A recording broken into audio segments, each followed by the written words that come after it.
Olá, caríssimos, eu sou o Carlos A. Júnior. Sejam bem-vindos ao projeto Um Quarto de Oração, na nossa catequese destrinchada.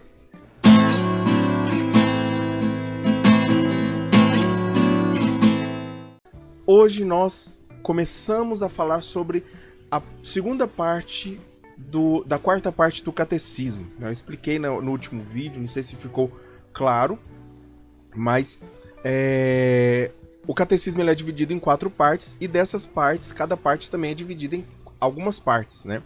Basicamente, a quarta parte, que é a parte sobre a oração cristã, como o cristão se relaciona com Deus, essa parte ela é dividida em 4 partes. A primeira parte, nós falamos sobre a oração na história, ou seja, a oração no Antigo Testamento, depois a oração de Cristo, a oração na plenitude dos tempos, e depois a oração na igreja, a oração como a igreja reza, como a igreja se relaciona com Deus. E agora nós vamos falar sobre como a igreja passou isso adiante, como a igreja passou isso adiante, certo? E uma das coisas que nós vamos falar hoje, como você está vendo no título aqui, são as fontes e os caminhos de oração, que nós vamos ver basicamente onde nós vamos nos nutrir para rezarmos, né? Onde nós vamos usar de fontes, o que nós vamos usar de fontes para nutrir a nossa oração, para criar inspirações, para rezar, para realmente falar de Deus, né? Para falar com Deus, melhor dizendo. Bom, então já deixa o seu like, comenta aqui, assiste o vídeo até o final e bora para o nosso conteúdo então. Então, o nosso conteúdo hoje são as fontes e o caminho da oração. Mas antes, a gente precisa falar sobre essa tradição da oração. Porque a oração ela é transmitida a partir do Espírito Santo e também a partir da igreja, né? Esse conjunto de movimento, esse movimento conjunto do Espírito Santo e da igreja é que nos traz a oração, é que nós aprendemos a rezar. A oração não é somente um impulso interior, mas um querer, um desejo. Então, nós não somente somos impulsionados, mas precisamos agir para impulsionar essa oração. Não basta ler sobre o que a Escritura fala de oração, mas aprender também a rezar. Então é preciso não só, como nós vimos, o que a Escritura fala sobre a oração no conteúdo passado, nas 3 últimas aulas, mas também é aprender a rezar. Então, principalmente essa última parte do catecismo, ela quer nos ensinar a rezar. O ensino da oração é transmitido por tradição pelo Espírito Santo na igreja. Então é pelo Espírito Santo que essa tradição é passada, que o Espírito Santo vai suscitando pessoas para rezar. Você vai percebendo que é um movimento natural das pessoas, porque não é só natural porque é um desejo se relacionar com Deus, mas também porque elas veem isso das outras pessoas. Imagina se um cristão ele crescesse em um ambiente onde os outros cristãos não rezassem. Então ele também não teria essa vontade de rezar. Ele vai ter a vontade de rezar quando ele vê outras pessoas em quem ele se inspira a rezar. Passar a oração cristã à frente é uma das formas de crescimento da fé. As orações estão repletas de palavras da economia da salvação. Então, além disso, nós passamos algumas palavras que são palavras-chave. Vem Espírito Santo, vem Senhor Jesus, piedade, Senhor. São palavras que alimentam a nossa oração, que fazem parte da nossa oração e que nós aprendemos de outras pessoas. Seja pelas escrituras, seja pela própria igreja, seja pela liturgia, seja por padres nas catequeses e tudo mais, nós vamos aprendendo essas palavras que vão permeando o nosso coração. Então, desde já quero te convidar a ter, quanto mais fontes de oração você tem dentro de você, ou seja, uma vez uma pessoa me disse assim, olha, o Espírito Santo ele só age naquilo que nós damos, no campo que nós damos para ele. Se nós alargamos o lote, o campo, né, um sítio, seja lá o que for, né, da nossa vida, do nosso conhecimento humano, E aqui não estou falando só de livros, mas eu estou falando de tudo, né? Das nossas experiências, o Espírito Santo usa daquelas realidades, né? O Espírito Santo pode, por exemplo, suscitar você pensar numa pessoa estendendo a mão para outra. Então, por quê? Porque você já viu uma pessoa estendendo a mão para outra, seja alguém estendeu a mão para você, seja você estendeu a mão para outro, seja você viu alguém estendendo a mão para uma outra pessoa. Então, basicamente, nós temos isso na memória e o Espírito Santo usa isso, usa a nossa memória para nos recordar e para principalmente inspirar situações, certo? Agora vamos para as nossas fontes da oração. Qual é a fonte da oração? O Espírito Santo é a água viva que jorra no coração do coração orante.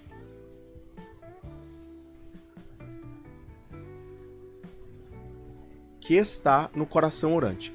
É ele quem nos ensina a recolhê-la na própria fonte, Jesus Cristo. Então, quem é a fonte? Jesus. Jesus é a fonte e o Espírito Santo é que nos ajuda a colher da fonte, a ir em Jesus Cristo, a rezar como Jesus Cristo, a estar em oração como Cristo está em oração. Ora, é na vida cristã, há na vida cristã mananciais onde Cristo nos espera para nos dar a beber o Espírito Santo. Então, existem poços, existem fontes, melhor dizendo, fontes não, mas existem poços que vão sendo alimentados por essa fonte que é Jesus. Jesus é a fonte, e Jesus é a fonte de toda a oração também. Mas Jesus ele vai alimentando lagos, melhor dizendo, mananciais, que brotam vida. E esses mananciais são fontes de oração, fontes para nós alimentarmos as palavras das nossas orações. Palavras que façam sentido, palavras que toquem o nosso coração, palavras que movam os nossos corações. Que é a palavra de Deus, a liturgia da igreja, as virtudes teologais e o hoje. O que é esse o hoje? Nós vamos ver então agora. Então a palavra de Deus ela é uma das fontes. A liturgia, seja na Santa Missa, seja no batismo, seja na confissão, ela é uma fonte. Também as virtudes teologais da fé, esperança e da caridade. E também do hoje, do que acontece em nós, né, daquilo que nós presenciamos, das nossas experiências. Bom, a palavra de Deus, ela nos ajuda a rezar. A igreja nos exorta a aprender a sublime ciência de Jesus Cristo, a conhecer Jesus, a ter ciência, a saber por que Jesus agia dessa forma, a ter essa perspicácia, a olhar para a palavra de Deus e ver por que Jesus se sentou nesse momento, por que Jesus estava escrevendo, por que Jesus olha para fulano de tal, por que Jesus chama fulano de tal. Então, tudo isso vai sendo uma ciência que nós vamos tendo, né? Nós vamos tendo e vamos aproveitando para a nossa oração. Quando nós contemplamos os mistérios de Cristo, nós contemplamos também toda essa realidade e algo novo é gerado em nós. Essa ciência se aprende na leitura frequente das Divinas Escrituras. Então, como que eu vou conhecer Jesus? Primeiramente, através da palavra de Deus. É através da palavra de Deus que eu vou conhecer Jesus Cristo, que está em toda a palavra de Deus, que é o centro de toda a palavra de Deus e que é o próprio Verbo. A leitura da Bíblia deve ser sempre acompanhada de oração. Então não se pode rezar a Bíblia, ler a Bíblia, se não se reza, certo? Ou seja, a leitura da palavra de Deus, ela precisa me motivar à oração. Quando eu pego um versículo para ver, isso aqui, ó, gente, seja num post de Instagram, seja no seu momento de oração, a oração, ela deve ser realmente um motivo, a palavra de Deus, melhor dizendo, a palavra de Deus deve me motivar a rezar. Quando aquilo toca o meu coração. Então não é, eu vi ali um post no Instagram e aquela palavra, por mais que seja de Deus, mas ela não tocou meu coração, porque às vezes eu tô distraído com outras coisas e tudo mais. Mas chega um momento que eu tô ali mexendo alguma coisa, alguém me manda uma mensagem, eu vejo num vídeo alguma coisa assim, ou eu lembro, eu me recordo. Eu posso usar, eu devo usar dessas palavras para lembrar de Deus e de falar com Deus. Santo Ambrósio vai dizer assim: a ele falamos quando rezamos, e a ele ouvimos quando lemos os divinos oráculos. Eu já disse em outros momentos aqui que a oração, ela nada mais é do que, deveria ser muito mais ouvir de Deus do que falar com Deus. Então, o que acontece? Nós precisamos ouvir mais a Deus e falar menos.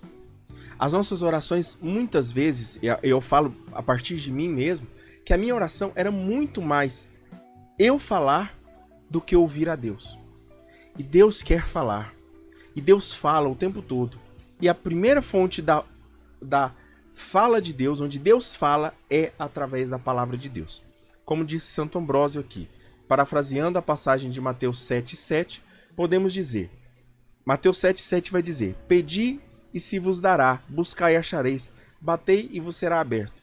E aí eu posso parafrasear, a gente pode parafrasear, dizer assim, ó: buscai na leitura da palavra de Deus e achareis na meditação, quando você meditar aquilo que você leu. Batei a porta da oração e ela se vos será aberta na contemplação. Leitura, meditação, oração e contemplação. Isso aqui é Lectio Divina. Essas 4 palavras-chave é o enredo da Lectio Divina. A gente pode até colocar aqui, né? Deixa eu ver se eu consigo colocar aqui. A Lectio Divina, ela é formada por, mas a gente já deve ter falado dela já, leitura, depois a meditação, que são as quatro etapas da Lectio Divina, que é a leitura divina, e depois a contemplação. A contemplação, que são as 4 partes da Lectio Divina, que é o quê? Primeiro você lê a palavra de Deus, depois você vai meditar aquilo que ela falou, depois você vai orar, né? Basicamente é respondendo 4 perguntas, e depois você vai contemplar, só para terminar o raciocínio aqui, e depois você vai contemplar. A leitura é o que a palavra diz. Então é isso. Você leu ali o Sermão da Montanha, né? Leu alguma coisa, por exemplo, Mateus 7,7, pedi e vos será dado. Certo, eu li isso. O que é Jesus quem está dizendo? Quando nós pedimos algo a Deus, nós temos com fé acreditar que será dado. Bom, aí eu venho para a meditação, que é a segunda, que é responder a segunda pergunta: o que o texto diz para mim? Então já não é mais genérico, agora é de uma forma mais pessoal. O que ele diz para mim? Bom, pedi e vos será dado. O que eu não estou pedindo? O que eu ainda não recebi? Por que eu não recebi? Será que eu tenho pedido com fé? Será que eu tenho pedido? Eu tenho que responder, eu tenho que ser sincero neste momento, quando a palavra de Deus olha para mim e eu olho para a palavra de Deus. Depois disso eu tenho que responder: o que eu sou impulsionado a falar para Deus? Que é a oração, certo? Que é a oração, que é orar, falar com Deus. E aí eu vou falar: Senhor, eu não tenho pedido. Manda o seu Espírito Santo para rezar como convém, porque a sua palavra diz isso. E aí é o importante da memória, lembrar que outras palavras se referem também a essa, podem ser colocadas aqui. Rezar, pedir mesmo para o Espírito Santo, para que ele venha me ajudar a pedir o que convém para mim. Primeiro o perdão, a salvação, né? O reino de Deus que venha até nós, para os outros também. Tudo isso nós aprendemos na última aula, certo? E por fim, nós vamos contemplar. O que é contemplar? É vislumbrar mesmo aquilo que nós pedimos acontecendo. Então aí posteriormente na sua próxima oração, você vai perceber assim: nossa, eu estou pedindo mais. Eu pedi isso e Deus agiu, Deus manifestou, fez aquilo que eu pedi. A palavra de Deus, ela se confirma Porque ele disse, pedi-vos será dado, eu pedi com fé pelo Espírito Santo e me foi dado. Então, a gente vai percebendo, vai vislumbrando nas nossas vidas a ação de Deus através da nossa oração, né? Agora, depois da palavra de Deus, nós temos também a liturgia, que também é fonte de oração. Na liturgia, Jesus Cristo anuncia, atualiza e comunica o mistério da salvação. Então, a liturgia é esse toque, né, como nós já falamos, é esse toque de Deus na vida do homem. E por isso, Jesus Cristo ele vai anunciar, através da liturgia, a salvação. Ele vai atualizar também a salvação. Atualizar como? Quer dizer que ela vai ficando velha? Não, quer dizer que ela vai... quer dizer que nós vamos colocando sempre ela atual. Aliás, nós não, né? Cristo coloca sempre ela atual, através dos nossos sofrimentos, através dos nossos desejos, também dos nossos pecados. Porque o pecado de ontem já não é mais o pecado de hoje. Eu posso ter me confessado ontem e hoje já ter um outro pecado. Então Deus vai atualizando. Pela liturgia Deus vai me dando outra força, outro novo revigoramento. E também comunica o mistério da salvação. Ele vai falar desse mistério. O coração é um altar no qual na oração celebra-se a liturgia. Então lembrar da liturgia no meu momento de oração é de fato fazer do meu coração, fazer da minha vida, fazer dos meus sentimentos, né, do coração propriamente dito, não só do sentimento, não do sentimento somente, mas do meu coração um altar para ofertar. Uma coisa que eu sempre faço para rezar, quando eu quero rezar em comunhão, eu faço uma comunhão espiritual, seja na minha casa, seja na igreja. Eu me recordo da minha última comunhão na Santa Missa e pensando nisso, naquele sentimento de como eu estava e o que Jesus falou para mim, o que eu falei para Jesus, e ali eu entro novamente naquela comunhão. Claro que é comunhão espiritual, mas ainda assim é comunhão. E eu estou me recordando. A memória ela deve ser extremamente utilizada também na minha oração. A imaginação, a memória, elas devem ser lembradas. A oração, então, ela interioriza e assimila a liturgia durante e depois. Ou seja, durante o que está acontecendo ali, a liturgia ela coloca dentro de mim a oração, o desejo de rezar. Mas não só durante a liturgia, mas também depois da liturgia. A liturgia vai colocando, depois da liturgia, depois de se celebrar o sacramento, seja da missa, de qualquer outro sacramento que seja, ela vai colocando ali no meu coração um desejo para rezar. Mesmo no segredo, a oração é sempre oração da igreja em comunhão com a Santíssima Trindade. Ou seja, quando você está lá dentro do seu quarto, como é o projeto Um Quarto de Oração, a ideia começou justamente disso, né? Pensar que tudo começa de um quarto. As dores, os sofrimentos, as decisões, o descanso, as alegrias, as tristezas, começa dentro de um quarto. Então, nós vamos percebendo que é dentro desse quarto, por mais que seja em segredo, é ainda a oração da igreja.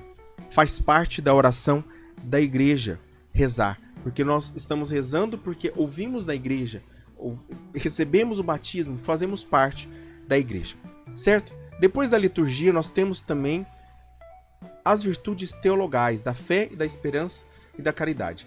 A fé vai ser essa porta para a oração. A esperança vai ser a professora da oração.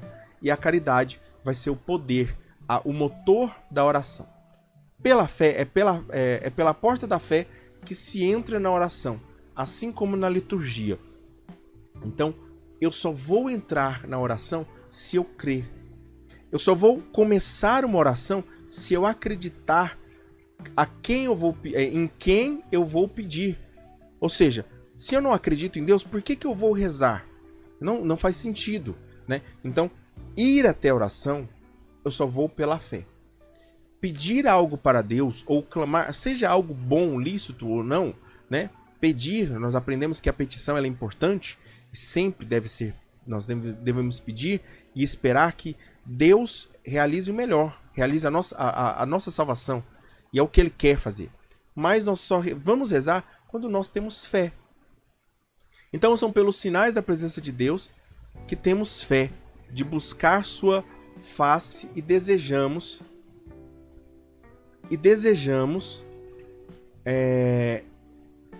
sua palavra que queremos ouvir e guardar.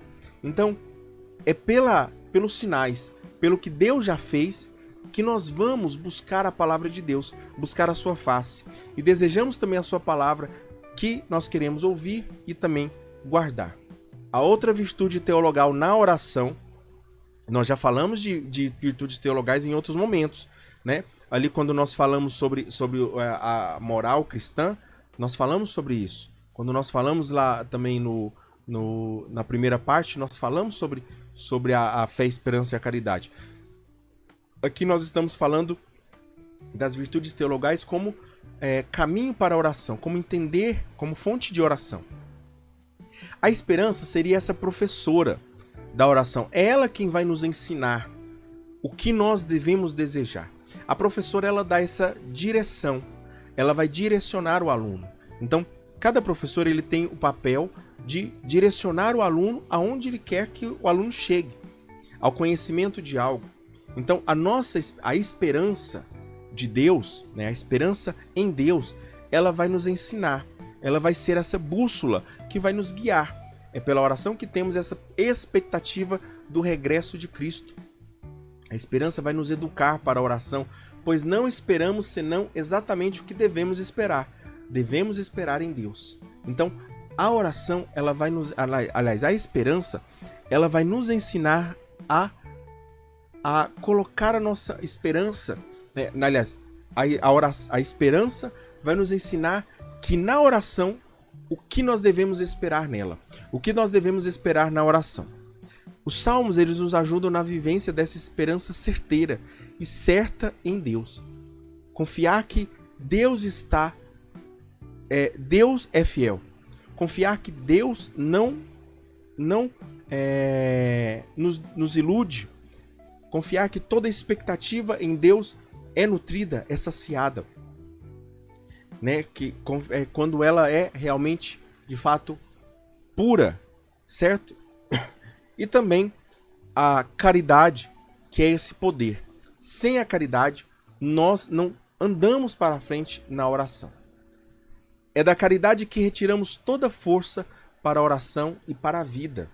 No amor a Deus, não somos enganados. Quando nós rezamos e amamos a Deus, quando nós oramos e oramos com amor, ou seja, querendo fazer a vontade do Pai, querendo fazer a vontade do Pai, nós não somos enganados.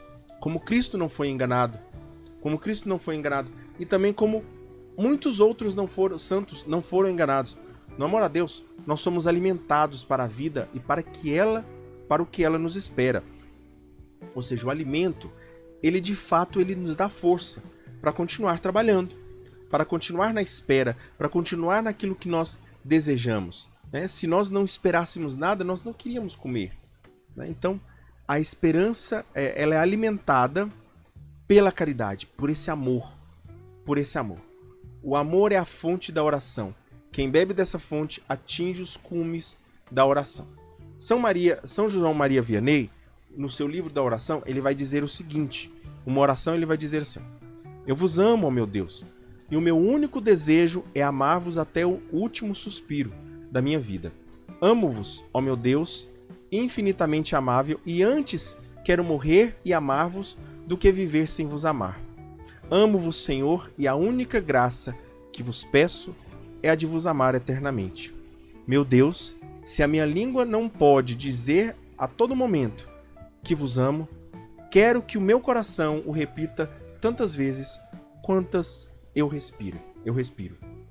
Dá um print nessa tela aqui e usa dessa passagem, usa dessa oração de São João Maria Vianney como a sua oração hoje, né, constantemente, pelo menos em uma semana.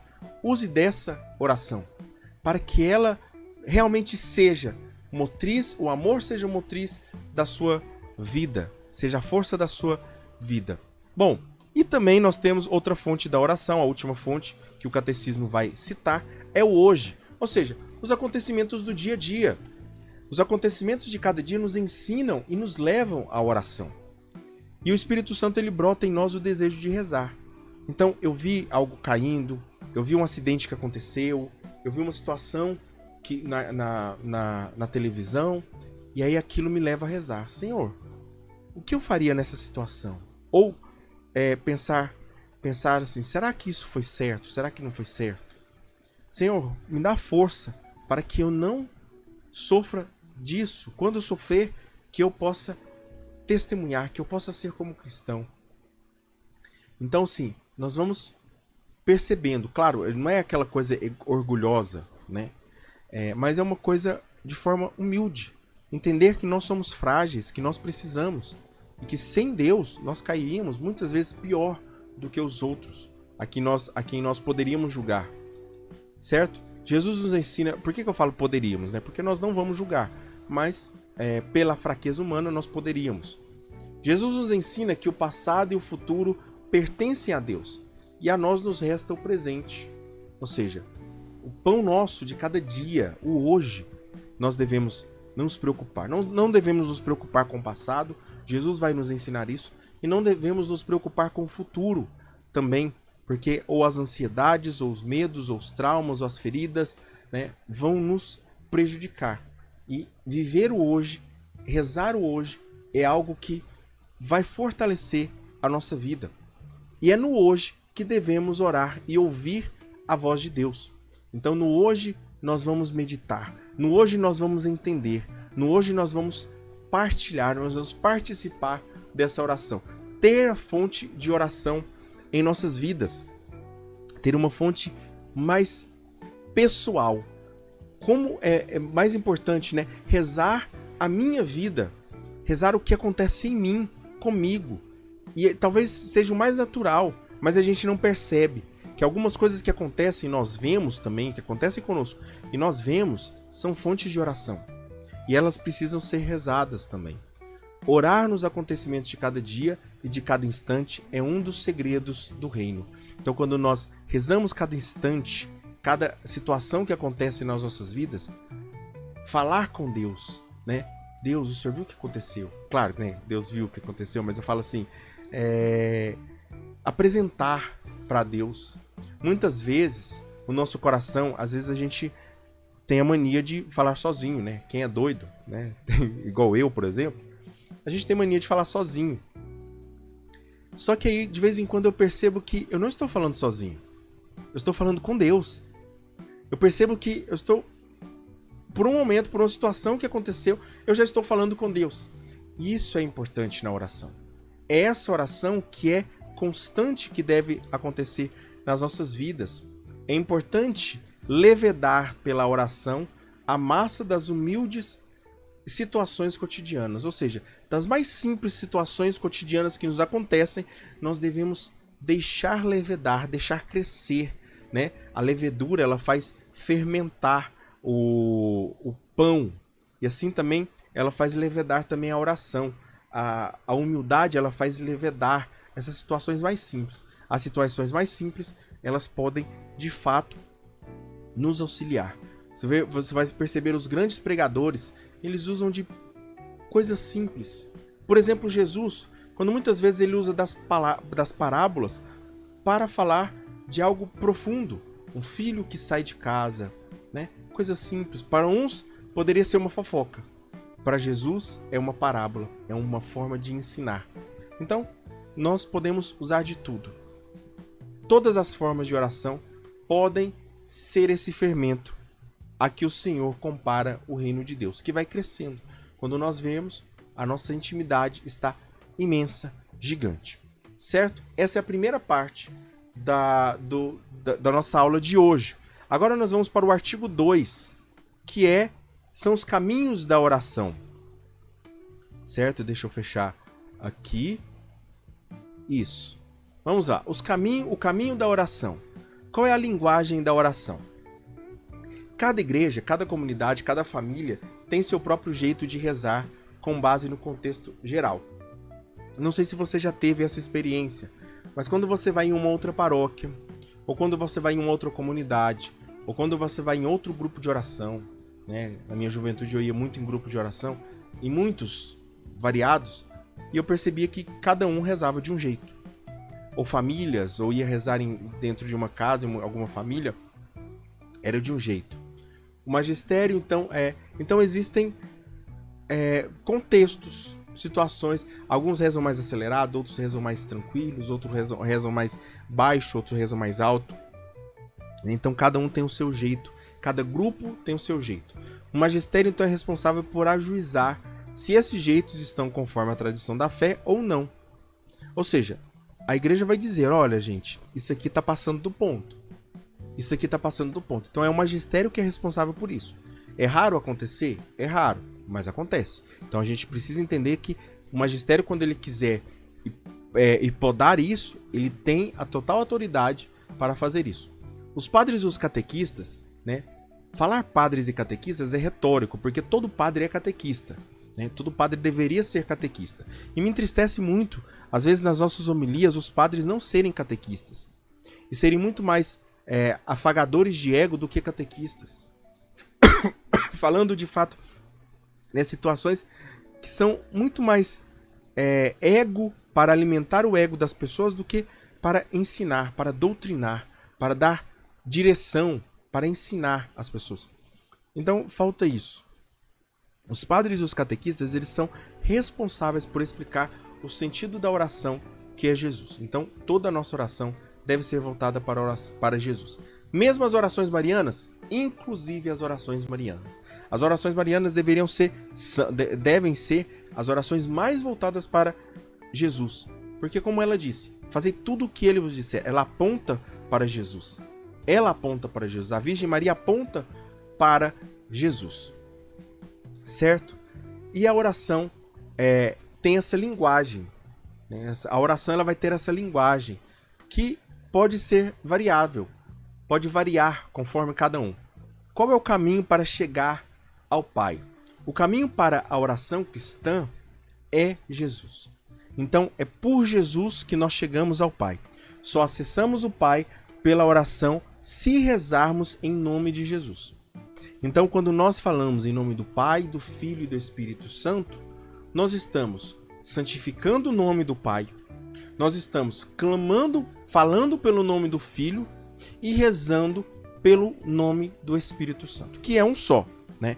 É um nome só, é um Deus só, certo? Então, em nome do Pai, do Filho e do Espírito Santo, que é um só, que é o mesmo movimento, que é uma mesma harmonia, uma mesma relação, que existe para nós, que é Deus, né? Não que Deus exista, mas a relação que existe. A nossa relação com Deus, ela vai existir e ela existe no nome de Jesus. É o nome de Jesus que vai nos dar a possibilidade de falar com o Pai, porque nós somos batizados.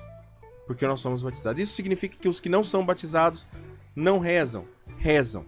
Pela fé eles rezam, né? Eles podem rezar, mas eles não chegam ao coração do Pai. E é isso que é importante. Só acessamos o coração do Pai pelo batismo, que é morrer e ressuscitar com Cristo. A humanidade de Jesus é o caminho pelo qual o Espírito Santo nos ensina a orar a Deus, nosso Pai. Então, quando nós olhamos para a humanidade de Jesus e ao participar da humanidade, Jesus, ele nos ensina esse caminho para chegar ao Pai através do Espírito Santo, através dessa relação na Santíssima Trindade. E qual é a oração de Jesus? Então, a oração ao Pai, quando nós oramos ao Pai, nós oramos ao Pai através do nome de Jesus, certo? Conseguiram entender isso, né? Agora nós vamos à oração do Filho, a oração de Jesus. Oramos a Jesus, a oração dos fiéis e da igreja é alimentada pela palavra de Deus e pela celebração da liturgia. Oramos ao Senhor Jesus chamando de várias formas. Então, quando nós vamos falar com Jesus, nós podemos chamá-lo de várias formas. Você vai perceber que toda oração, ela existe primeiro um clamor. Nós clamamos, nós chamamos aquele que nós estamos querendo conversar. né? Pai nosso que estais no céu, ou seja, é o Pai que está no céu, não é qualquer Pai, é o nosso Pai que está no céu. Isso a gente vai ver futuramente, tá? A gente vai meditar ainda sobre o Pai Nosso. Mas, quando nós falamos, por exemplo, a Virgem Maria, Augusta Rainha dos Céus, Soberana dos Anjos, nós estamos chamando Maria, Ave Maria, cheia de graça, nós estamos chamando Maria para nos interceder por nós. Quando nós vamos rezar também para Jesus, do mesmo jeito. E aí nós podemos usar todas essas nomenclaturas: Filho de Deus, Verbo de Deus, Senhor, Salvador, Cordeiro de Deus, Rei, Filho muito amado, Filho da Virgem, Bom Pastor, Amigo dos homens, nossa vida, nossa luz, nossa esperança, nossa ressurreição, e assim por diante, etc. Né? Poderia ser N coisas aqui, infinitas coisas, infinitas nomenclaturas para relacionar-se com Jesus, certo?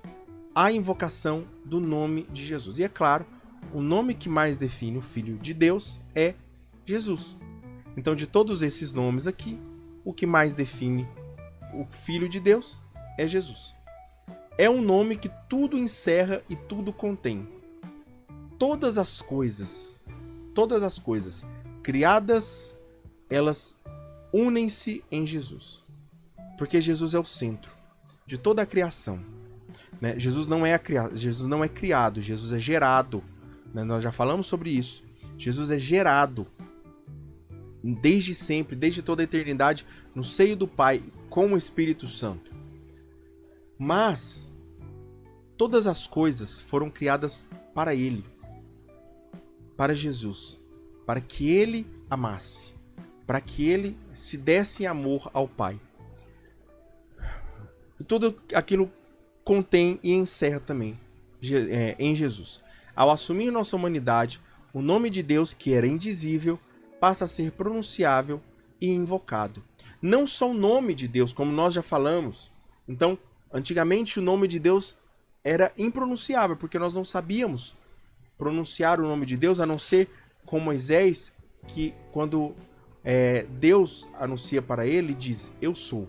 Mas, em Jesus, nós podemos falar, Jesus é Deus. O nome de Deus é Jesus. O nome de Deus é Jesus. Até então nós tínhamos Yahvé, mas até então, hoje nós temos Jesus. Ao assumir nossa humanidade, o nome de Deus, quero dizer isso aqui. O nome de Jesus contém tudo. Deus e o homem e toda a economia da criação e da salvação. Então, ou seja, quando eu falo Jesus, eu estou falando tanto de Deus quanto do homem. Tanto de 100% Deus, que é inteiramente Deus, como uma pessoa que é inteiramente homem. Rezar Jesus, ou seja, falar o nome de Jesus, é invocá-lo, chamá-lo até nós. O nome de Jesus contém a presença que significa. Ou seja, a gente já falou sobre o significado dos nomes em algum dessas aulas. E nós falamos, obviamente, né? E quando eu expliquei, eu disse assim, o nome ele é importante, principalmente na Bíblia, porque ele demonstra aquilo que é uma vocação. Então, por exemplo, o nome de Abraão, que primeiro é pai de muitos, e depois ele se torna Abraão, com 2 As, que se torna pai de uma multidão, de uma geração. Ou seja, Deus aumenta a bênção, mudando o nome de Abraão. Quando Jesus muda o nome de Simão para Pedro, ele está dizendo, Cefas, na verdade, né? Quando ele muda o nome de Simão para Kefas, ou Cefas, aportuguesando o nome dele, o que ele está dizendo? Ele está mudando a vocação. Simão, que se significava alguma coisa, e eu não sei o que significa, passa para Cefas, que significa pedra. Por isso nós chamamos de Pedro, certo? Porque ele é a pedra angular. O que é a pedra angular? Acho que a gente já falou também aqui.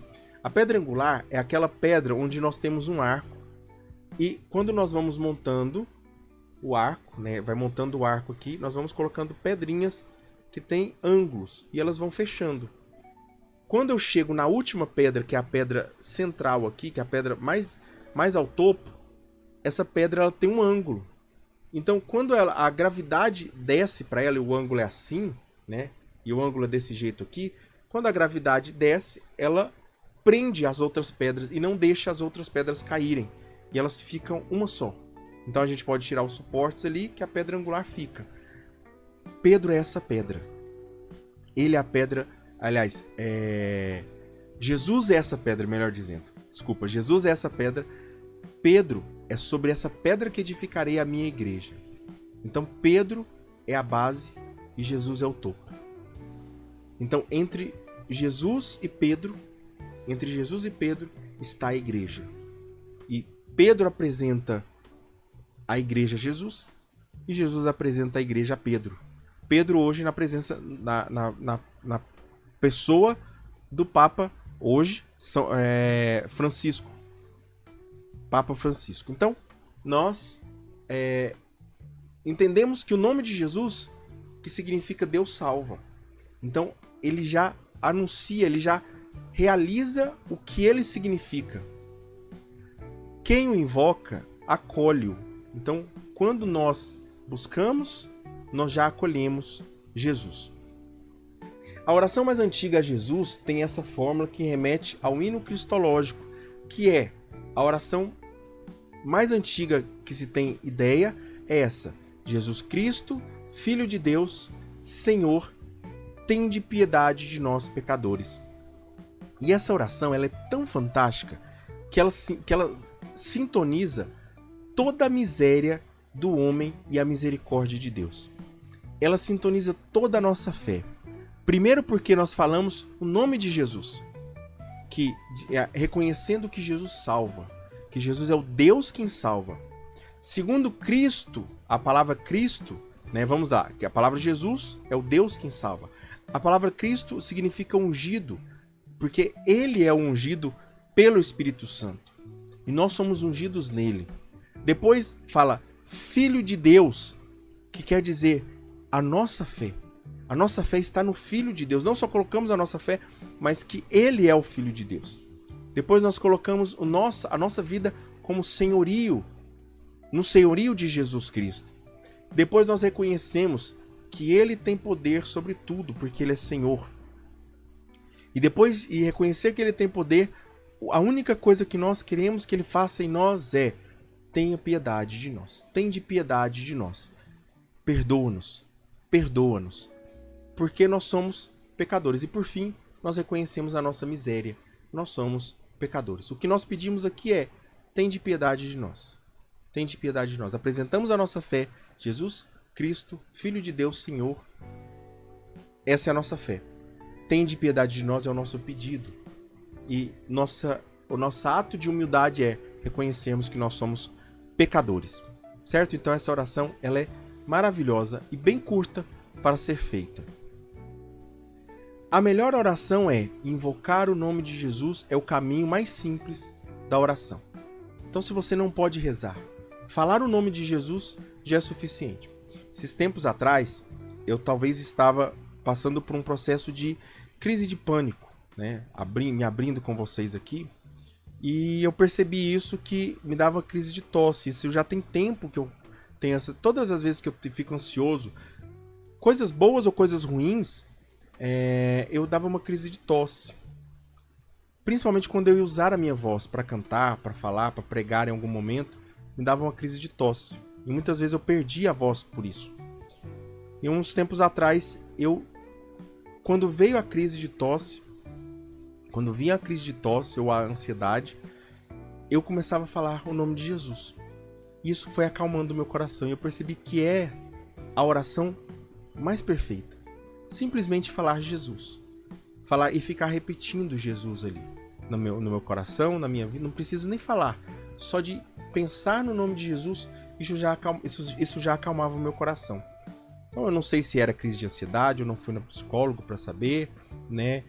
Não fui diagnosticado, mas eu sei que aquilo acalmava o meu coração. Eu ficava nervoso, ansioso, e isso acalmava o meu coração. Então o nome de Jesus, ele é esse caminho mais simples para a oração. Repeti-lo então muitas vezes com o coração humilde e atento.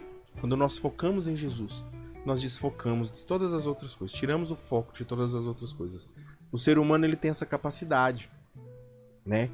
Por mais que a gente fale que o ser humano pode fazer muito, algumas pessoas podem fazer muitas coisas ao mesmo tempo, mas a gente precisa de uma atenção. Em alguns momentos nós vamos precisar de atenção. E quando nós estamos com atenção nas coisas ruins, e quando nós tiramos a atenção das coisas ruins e colocamos em Jesus, nós tiramos a nossa atenção daquilo que é ruim e tudo melhora. Sem se dissipar em muitas palavras, em um mar de palavras, a gente simplesmente fala Jesus. Em qualquer lugar. Isso pode acontecer em qualquer lugar. O coração de Jesus e a cruz. A igreja medita sobre duas realidades. O coração de Jesus e a sua cruz. Então são duas coisas que nós meditamos, vamos meditar. A igreja então venera e honra o coração de Jesus, assim como o seu nome. Toda sexta-feira é dedicado ao coração de Jesus. O coração de Jesus que foi transpassado por amor dos homens. Então, o coração de Jesus não é só uma analogia, mas é algo que realmente existiu e que prova que Cristo é humano e que Cristo se encarnou e que Deus se encarnou. A outra realidade também que nós podemos meditar, que a igreja nos convida à meditação, é a da cruz, principalmente na via sacra. Na via sacra, seguindo seu Salvador. Seguindo o seu Salvador por toda a via sacra, por toda a via crucis, meditando cada estação, as 14 estações, meditando-as e vivendo o momento da nossa remissão, entendendo que cada estação ali é um momento para a nossa remissão. Certo? Encerrando isso, nós vamos agora para a terceira pessoa da Santíssima Trindade, a qual nós rezamos, né? Rezamos ao Pai, aprendemos a rezar ao Pai, aprendemos a rezar ao Filho, agora aprenderemos a rezar ao Espírito Santo. Oramos pelo Espírito Santo. Qualquer ação que fazemos a Jesus ou ao Pai é inspirada pelo Espírito Santo. Então é o Espírito Santo que vai dar sempre esse movimento de oração em nós. Mas chega um momento em que nós invertemos e paramos de olhar. Assim, é estranho, não é certo falar isso, porque quando nós olhamos para Jesus, olhamos para o Espírito Santo e olhamos para o Pai também. Mas imagina que eu estou olhando para Jesus e depois eu volto o foco para o Espírito Santo. Aquele movimento de olhar para Jesus ou olhar para o Espírito Santo é um movimento do Espírito Santo em nós. E a oração também não é diferente aqui. É o Espírito Santo que nos atrai para o caminho da oração, sempre que oramos a Jesus. Então é o Espírito Santo que nos atrai para a oração. Todas as vezes que oramos pelo Espírito Santo, impulsionados pelo Espírito Santo. É o Espírito Santo que nos ensina a orar, é o Espírito Santo que nos lembra de Cristo. São as duas, vamos dizer, missões do Espírito Santo, né? Não é essa palavra que poderia ser usada, mas vamos usar essa palavra. Não são as duas missões. O que é? Ensinar a orar é ensinar a modificar-nos, ou seja, nos tornarmos santos, nos tornarmos melhores. E lembrar de Cristo é entender. Ele é o modelo para nós sermos santos. Entendeu? Então, essa é a santidade. Essa é a santidade que o Espírito Santo quer fazer em nós. Ele quer nos modificar e ele nos mostra quem nós devemos ter como modelo, que é Jesus. Ele nos recorda de Jesus. Devemos convidar o Espírito Santo no princípio e no fim de cada oração. A forma tradicional, e nós fazemos isso quando nós falamos um simples sinal da cruz, em nome do Pai, do Filho e do Espírito Santo. Nós clamamos a Santíssima Trindade, clamamos o nosso Deus, já no começo.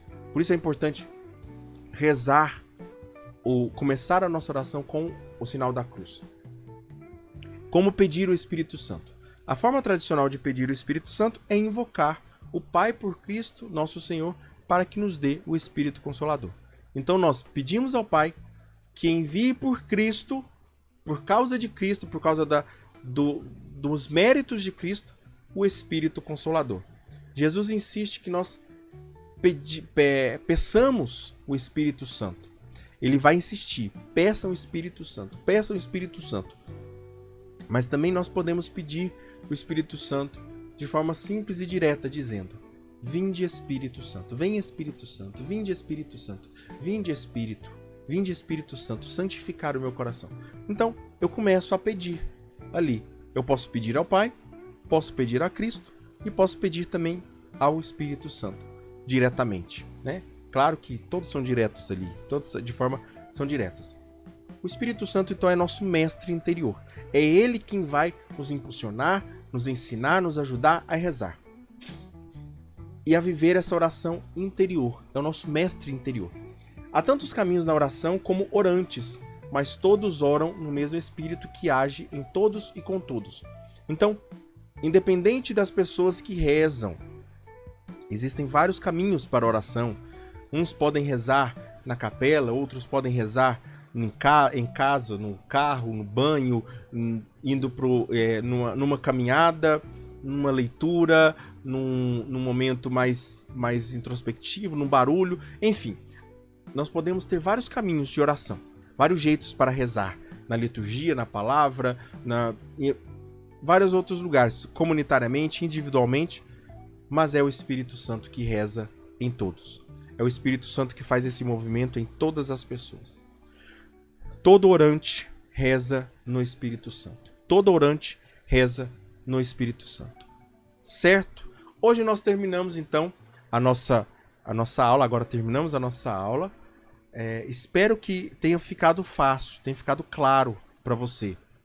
E principalmente nessa última parte, eu quero que você leve para a oração.